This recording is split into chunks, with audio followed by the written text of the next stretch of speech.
Hello, my friend, and welcome to Wisdom Trek. This is Guthrie Chamberlain, and I'm your guide to wisdom and creating a living legacy. Thank you for joining us for our 7-day-a-week, 7 Minutes of Wisdom podcast. This is day 307 of our trek, and yesterday we headed to new heights and discovered what it takes to live our dreams. We discovered that we need to commit, plan, and act so that our dreams will become part of our reality as we are creating and living our legacy. Today we have some steep terrain to cover as we traverse the 7 steps to destroy bad habits. Thank you so much for coming along with me each day as we explore and consume these nuggets of wisdom. These bits of wisdom will help us to live the rich and satisfying life while creating our living legacy. While some of these daily treks are a multi-part series, you can join us at any time to start along with us from that point on. If you'd like to listen to any of the past episodes, please go to wisdom-trek.com to listen to them and to read the daily journal. You can also subscribe to Wisdom Trek at iTunes, Spreaker, Stitcher, SoundCloud, and Google Play, so that each day's trek can be downloaded to you automatically. We are recording our podcast from our studios at the Big House in Marietta, Ohio. On Thursday evening of this week, we were blessed to attend a retirement dinner for a longtime employee of one of our clients. Paula made a quilt for him and his wife, and we were able to present it to them at the dinner. This employee made a habit of showing up each day and working hard, and now he can enjoy the fruits of his labor. Paul and I like to form close relationships with our clients and their employees, which is how we like to conduct our business. We consider them friends, just as I consider you my friend as you come along with me on our Wisdom Trek each day.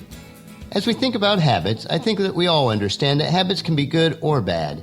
In order to make room for the good habits in our lives, we do need to rid ourselves of the bad habits. So let's head out for today on our hike on our own trail to discover the 7 steps to destroy bad habits. Is it simple to destroy a bad habit? Certainly not. Sometimes it's very hard. But it is far from impossible if you follow the right action plan. Okay, let's admit it. Everyone has bad habits. Everyone. Now granted, some people have less than others, and some people's bad habits are not quite as grating than those of others, but we do all have them. What's great about this is that we don't have to continue in these habits. We are capable of change. So as Captain Picard of Star Trek would say, make it so. There are 2 kinds of bad habits, the ones that we know that we have, but others may not notice, and those that we don't know that we have, but everyone else is keenly aware of them. So how do we get rid of a bad habit that we don't even know that we have? Well, the answer is simple, but hard. Ask somebody close to be brutally honest with you. You might be afraid of being embarrassed by doing this, but would you rather have everyone talk about you behind your back? So get the courage and ask. Ask somebody who loves you and has your best interest in mind. Be gracious and don't defend yourself. Just accept it and then work on that bad habit. What about those bad habits that we do know about, though? Those are the toughest ones. Why? They must be tough if you know about them and yet you still have them. If they weren't tough, they would be former bad habits. So how do you boot the bad habit out of your life? How can you destroy it and have victory over those bad habits? Here are 7 steps that must be part of our plan to destroy our bad habits. The first step is, you have to want them to go. In truth, some people actually enjoy their bad habits and they want them to stick around. So the first thing is to go deep into the recesses of your heart and ask, do I really want to give this up? If the answer is you do, good. Then go on to the next step. And the second step is, make a list of the reasons why you want to quit your bad habits.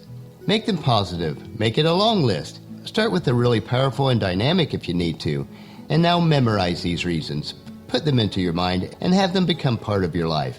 You're making the connection of stopping this bad behavior with the good things that you'll get from doing so. For instance, if you want to lose weight, then picture yourself as slim with lots of energy. If you want to stop smoking, picture your spouse actually kissing you rather than sending you into the bathroom to brush your teeth. Step number 3, choose to change. Once you have the information, it comes down to one thing, the act of will. Choose to destroy those habits that you have identified as bad. Say to yourself throughout the day, I choose to destroy, and then fill in the blank habit.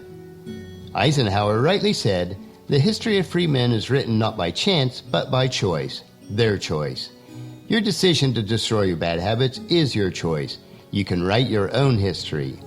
Step number 4, take action. This is tricky because there are 2 philosophies about this. One theory is that you must take massive action. You must go all out or nothing. Using the weight loss example, this person would spend $500 to join the gym, rework their schedule, and hit the treadmill every day of the year. They would get rid of all the fat in their house.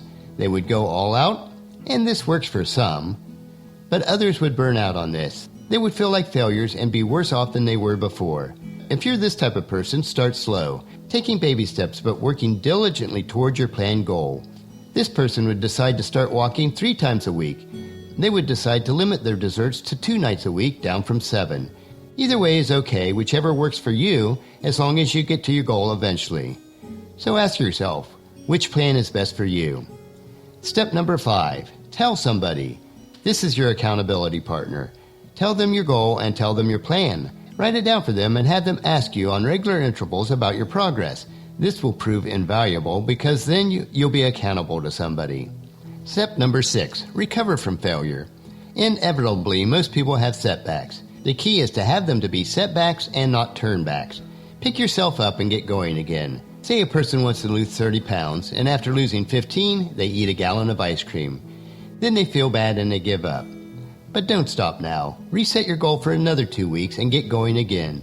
Chalk it up to experience and say to yourself, sometimes you win, sometimes you learn. And the 7th step is to reward yourself. You should regularly congratulate yourself by rewarding yourself with some gift, and then plan big ones when you are finally and for sure over your habit.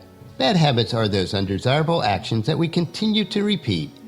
Let us not continue by continuing those habits that are undesirable or harmful, or we will end up like what is described in Proverbs chapter 26, verse 11. As a dog returns to its vomit, so a fool repeats its foolishness. You must ask yourself, why do you want to destroy this habit? And your why for destroying that habit must be larger than your desire to keep it. There are so many intangibles that it would be hard to cover them all. But this simple 7-step workable plan will help you to make great strides if you apply these principles. So along our trek today, we have navigated the 7 steps to destroy bad habits. Tomorrow, we will explore the 6 essentials for a satisfying life. So encourage your family and friends to join us, and then come along with us tomorrow for another day of Wisdom Trek, Creating a Legacy. That will finish our podcast for today. Just as you enjoy these daily doses of wisdom, we ask you to help us to grow Wisdom Trek by sharing it with your family and friends through email, Facebook, Twitter, or in person when you meet with them so that they can come along with us each day. The journal for today's trek can be found at wisdom-trek.com. Thank you so much for allowing me to be your guide, your mentor, but most importantly, you are my friend, as I serve you through the Wisdom Trek podcast and journal each day. As we take this trek together, let us always live abundantly, love unconditionally, listen intentionally, learn continuously, lend to others generously, lead with integrity, and leave a living legacy each day. This is Guthrie Chamberlain reminding you to keep moving forward, enjoy your journey, and then create a great day every day. See you tomorrow.